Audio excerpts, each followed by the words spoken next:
बिस्मिल्लाहिर्रहमानिर्रहीम सल्लल्लाहु अलैहि व आलिहि वसल्लम। रब्बी ज़िदनी इल्मा। बेटे आगे इम्यूनिटी में उसने कुछ चीज़ें हमें डिटेल में वो बताना चाह रहा है। पहला क्या बताया उसने? एंटीजन। बेटे क्या चीज़ ज़हन में आती है एंटीजन से?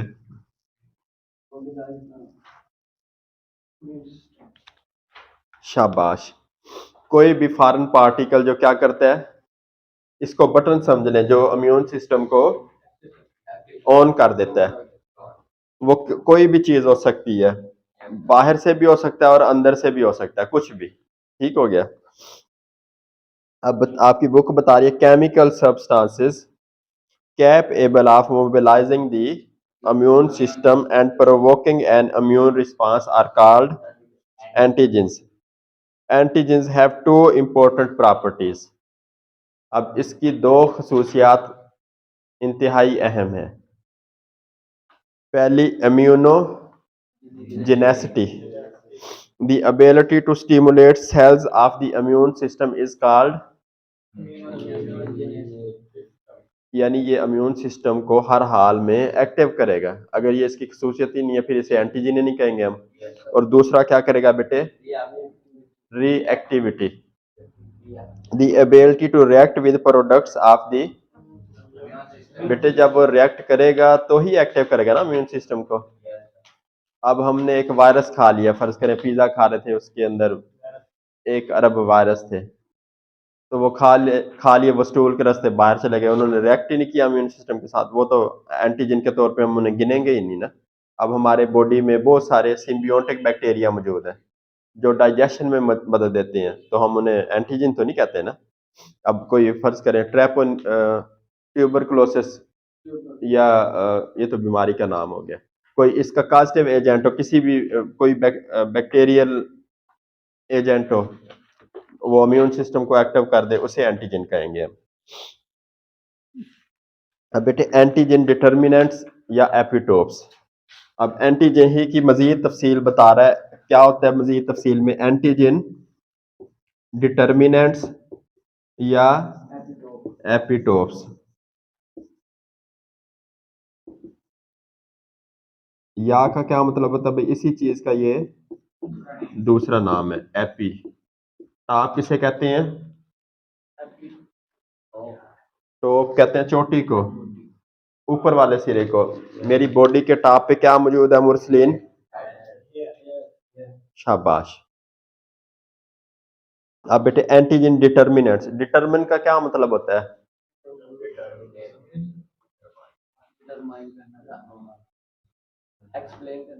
माशाल्लाह, मालूम करना, जांचना। शाबाश। डिटर्मिनेशन एक होता है, डिटर्मिनेशन होता है पुख्ता इरादा, पक्का इरादा, लेकिन ये डिटरमिन मतलब होता है टू नो, जानना। शाबाश।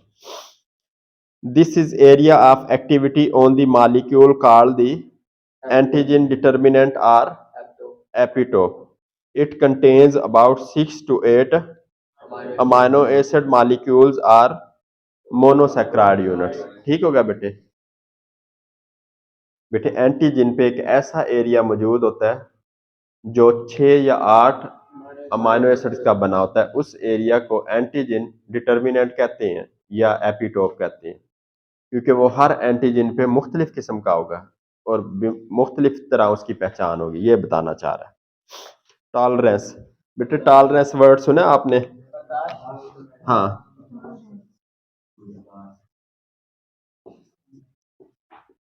शाबाश, एक आवाज आई बुर्दबारी। अब दो बंदों की लड़ाई हो जाए, हम दोनों को कहते हैं यार, या बल्कि ये ट्रालियों के पीछे लिखा होता है पास कर या बर्दाश्त। टॉलरेट कहते हैं बेटे किसी चीज को सहना, सब्र करना उस पे, ये वही चीज है। अब टॉलरेंस में होता क्या है? Tolerance is an acquired resistance to foreign particles or drugs which develops on its repeated administration over prolonged period. Tolerance is an acquired resistance to foreign particles or drugs which develops on its repeated over prolonged period. बेटे अब एक virus आपके अंदर चला गया, उसने जुकाम करवा दिया,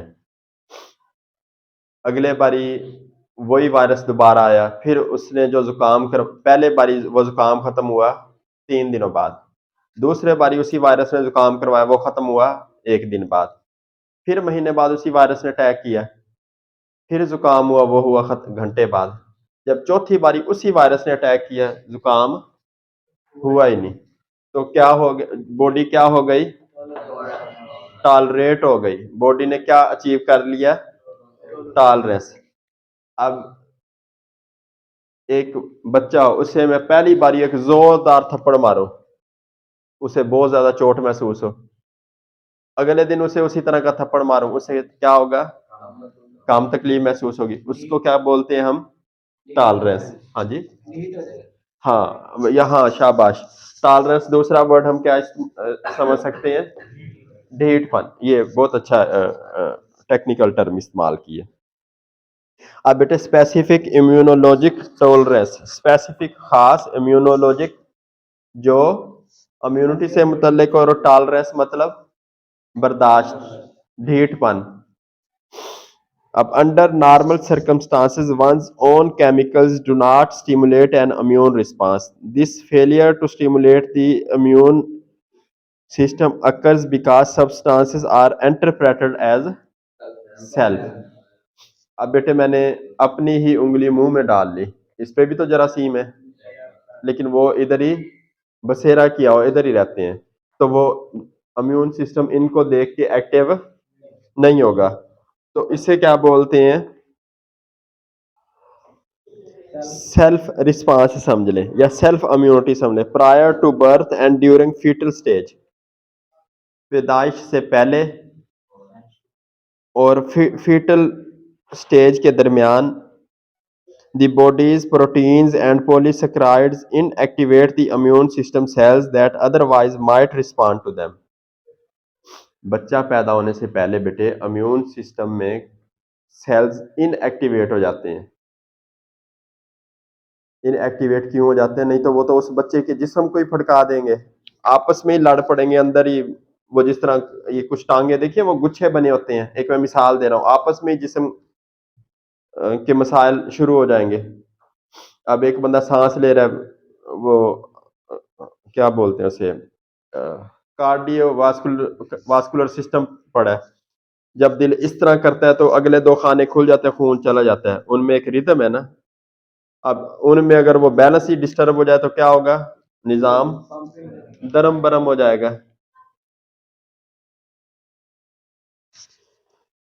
The individual thereby develops a tolerance of self and remains able to respond to non-self. ये एक उन्होंने टेक्निकल टर्म बताई है।